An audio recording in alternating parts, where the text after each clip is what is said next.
आज मुझे एक लिस्टिंग मिली जिसमें कोई एक पेट एक्सोलॉटल का घर बेच रहा था। जब मैंने उस पर क्लिक किया तो मुझे एक बहुत ही शर्मनाक एनक्लोजर दिखाई दिया। मतलब पानी काफी गंदा था, उसमें कचरा फैला हुआ था, लेकिन फिर भी उसके अंदर एक जिंदा एक्सोलॉटल था। तो इस सेलर के अंकल ने उसे ये दिया था और वो चाहते थे कि कोई इसकी देखभाल करे। सिर्फ $5?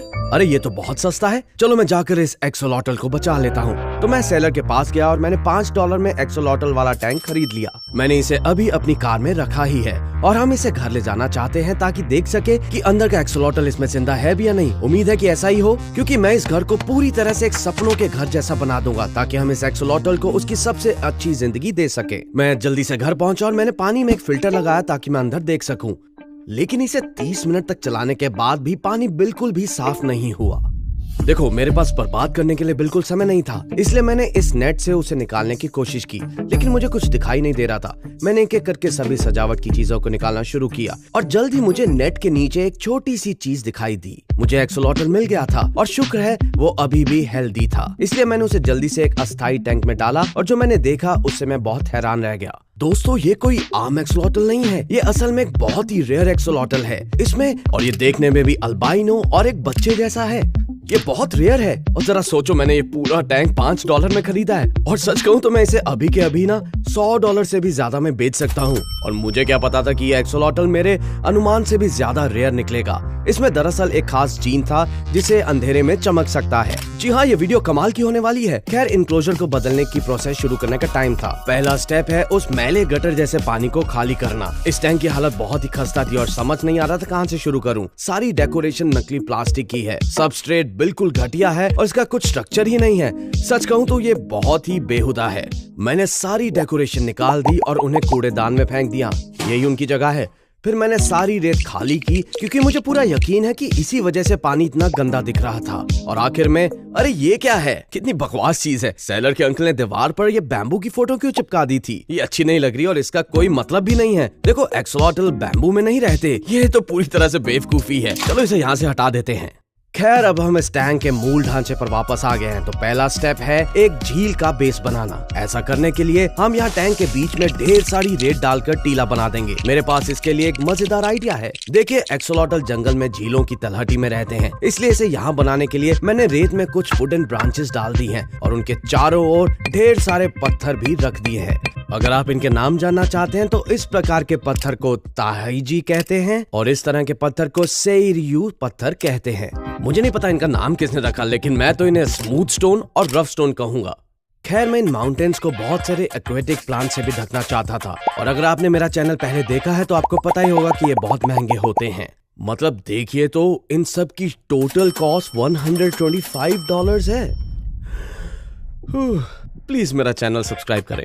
खैर, मैंने डिसाइड किया कि मैं इनकी कॉस्ट पर ध्यान नहीं दूंगा और आखिरकार मैंने इसे बिल्कुल खूबसूरत बना दिया। मैंने ऊंचे पौधों को टीले के पीछे और छोटे पौधों को आगे की तरफ लगाया क्योंकि इससे यहाँ एक अच्छी डेप्थ मिलती है। ये देखिए, ये काफी अच्छा दिखने लगा है, लेकिन किनारों को पूर्ण करने के लिए हम यहाँ कस्टम DIY बिल्ड लगाने वाले हैं। देखिए, जंगल में एक्सोलॉटल छोटी छोटी चट्टानों वाली गुफाओं में छिपना पसंद करते हैं क्योंकि वो वहाँ पर शिकारियों से सुरक्षित महसूस करते हैं। इसलिए मैं राइट साइड पर एक छोटी सी गुफा बनाने जा रहा हूँ। इसकी शुरुआत करने के लिए मुझे अपने घर में ये बास्केट मिली। अरे ये तो काम आने वाली है, चलो इसे ले चलते हैं।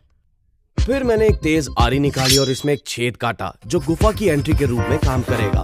फिर मैंने जल्दी से खुरदुरे किनारों को घिसा और अपनी हॉट ग्लू गन से इसके चारों ओर इन छोटे छोटे पतले भूरे पत्थरों को चिपकाना शुरू किया ताकि इसे गुफा जैसा लुक मिल सके। जब मैंने ये सब चिपका दिया तो ये वाकई काफी मजबूत लग रहा था, लेकिन जैसा कि आप देख सकते हैं इसे जोड़ने के लिए इस्तेमाल किया गया थोड़ा सा हॉट ग्लू अभी भी दिख रहा था, इसलिए मैंने इसे जल्दी से कुछ कंकड़ों से ढक दिया। काम पूरा होने के बाद मैंने उसमें एनक्लोजर रखा, लेकिन वो ठीक से फिट नहीं हुआ, इसलिए मैंने उसे निकाला और कुछ पत्थरों को फिर से रीअरेंज करके वापस लगा दिया और बूम, इस बार ये एकदम सही फिट हो गया। ये गुफा देखने में अच्छी लग रही है और हाँ, अंदर जाने के लिए ये छोटी सी एंट्री भी है, लेकिन जाहिर है ये रेयर एक्सोलॉटल अभी भी एक बच्चा है, इसलिए वो वहाँ आसानी से फिट हो जाएगा। खैर, मैंने इसे और भी गुफा जैसा दिखाने के लिए सामने कुछ पौधे और ऊपर कुछ बड़े पत्थर लगा दिए। लीजिए, हो गया, सब कुछ अच्छा दिखने लगा है। अब बारी थी लेफ्ट साइड को डिजाइन करने की। अगर आपको याद हो तो टैंक के पिछले वर्जन में पीछे की तरफ एक बड़ा गंदा सा बैम्बू जैसा वॉलपेपर था। खैर, मुझे उससे इंस्पिरेशन मिली और लेफ्ट साइड को मैं बिल्कुल बैम्बू थीम वाला बनाना चाहता हूँ। आपको पता है, हमें कुछ हद तक ओरिजिनल वर्जन को बरकरार रखना होगा, क्योंकि मुझे लगता है कि अगर हमने ऐसा नहीं किया तो ये वास्तव में ट्रांसफॉर्म नहीं हो पाएगा। तो पहली डेकोरेशन के लिए मैंने कुछ भूरे रंग की बांस की छड़ियां निकाली। तो ये है बैम्बू। खैर आप तो जानते ही होंगे, है ना। बैम्बू की हर स्टिक पर मैंने छोटे छोटे छेद करने शुरू किए।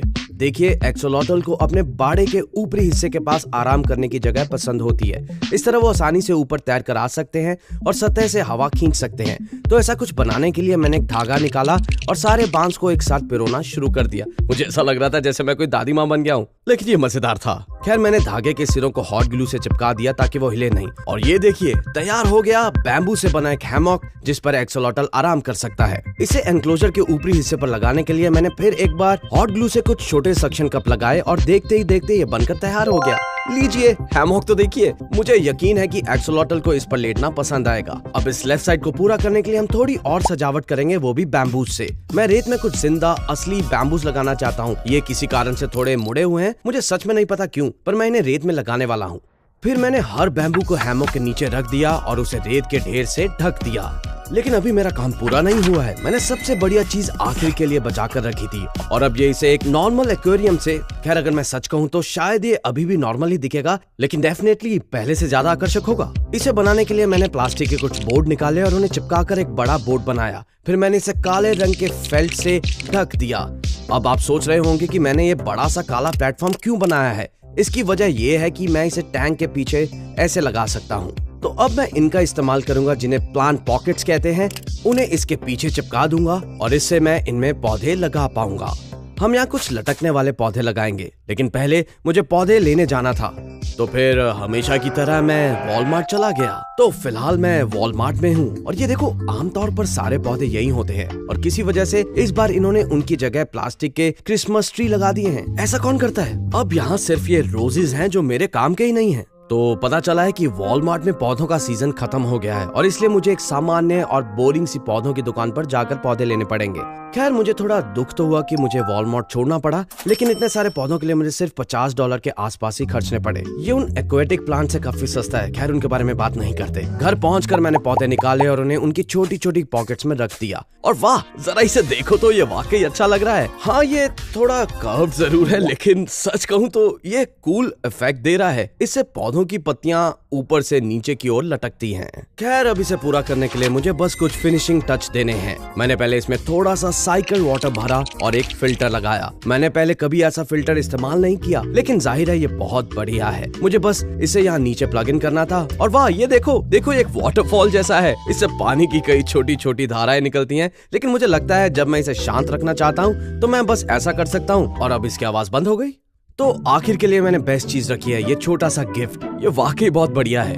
इसके अंदर एक छोटा सा कांच का क्रिस्टल बॉल है, जिसके अंदर एक एक्सोलॉटल का होलोग्राम है। लीजिए, हो गया। आपको बस इसे एक छोटे से प्लेटफॉर्म पर रखना होता है और ये चमकता है और रंग बदलता है। वैसे भी अब ये पूरी तरह से बदल गया है, और अब समय आ गया है कि न केवल गोल्डन एक्सोलॉटल को उसके नए घर में शामिल किया जाए, बल्कि ये भी दिखाया जाए कि एक्सोलॉटल अपने दिन के दौरान क्या करते हैं, और ये भी दिखाया जाए कि ये कैसे अंधेरे में ग्लो कर सकता है। तो मैं उसे उसके टेम्परेरी एनक्लोजर से बाहर निकालने वाला था, और लीजिए, हो गया। तुम्हारा स्वागत है तुम्हारे इस नए घर में। फौरन उसने अपने टैंक में घूमना शुरू कर दिया, और आखिरकार वो उस गुफा में पहुंच गया जो मैंने उसके लिए बनाई थी। एक्सोलॉटल गुफा में है, और अब ये सही समय है ये पता लगाने का कि उसे कौन सा खाना ज्यादा पसंद है। सबसे पहले मैं कुछ सामान्य मछली का खाना आजमाना चाहता हूँ। हाँ, मुझे नहीं पता कि वो इसे खाएगा या नहीं। ये मछली का खाना है, एक्सोलॉटल का नहीं, लेकिन चलो इसे आजमाते हैं। तो मैंने उन्हें अंदर डाल दिया और थोड़ी देर के लिए रखा, लेकिन हाँ, उसने उन्हें खाया नहीं और वो इसे देखकर बाहर तक नहीं आया। थोड़ी देर बाद एक्सोलॉटल गुफा से बाहर आया, तो मैंने दूसरा खाना आजमाया, ब्लड वॉर्म। लेकिन ये फ्रोजन ब्लड वॉर्म है, इसलिए आप जानते ही हैं। अब इन्हें तैयार करने के लिए मैंने पैकेट को पानी से भरे एक छोटे से कप में ऐसे ही डाल दिया, और अब हम जाकर इस बड़े टुकड़े को एक्सोलॉटल के ठीक बगल में रख सकते हैं। उसे इसे देखने में ज्यादा देर नहीं लगी और उसने झटपट इसे चट कर लिया और सारे का सारा ही खा गया। बेचारे को बहुत ज्यादा भूख लगी थी। बेचारा।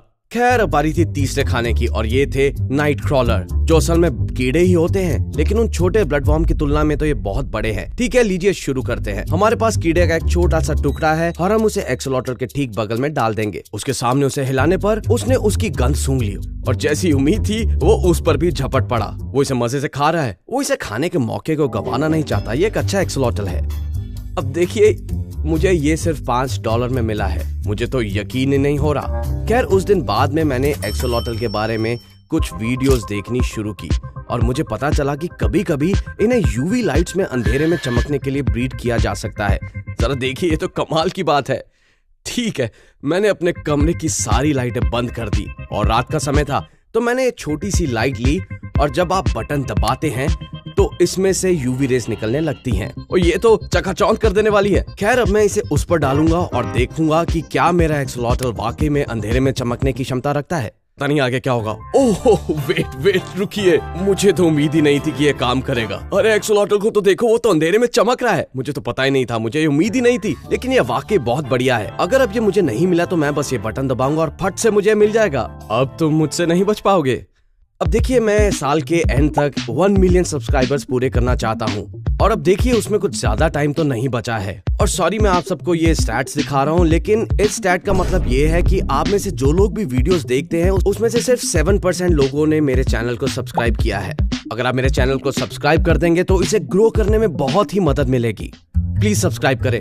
देखिए, एक्सोलॉटल के बारे में और भी बहुत मजेदार चीजें हैं जिन्हें मैं इस वीडियो में कवर नहीं कर पाया, लेकिन मैं आगे जाकर ऐसा जरूर करूंगा। तो आप कमेंट्स में बताइए कि इसको क्या नाम दे सकते हैं या आप क्या कंटेंट देखना चाहते हैं। आप मेरे मर्च भी खरीद सकते हैं। खैर, वीडियो देखने के लिए धन्यवाद। जल्दी मिलते हैं।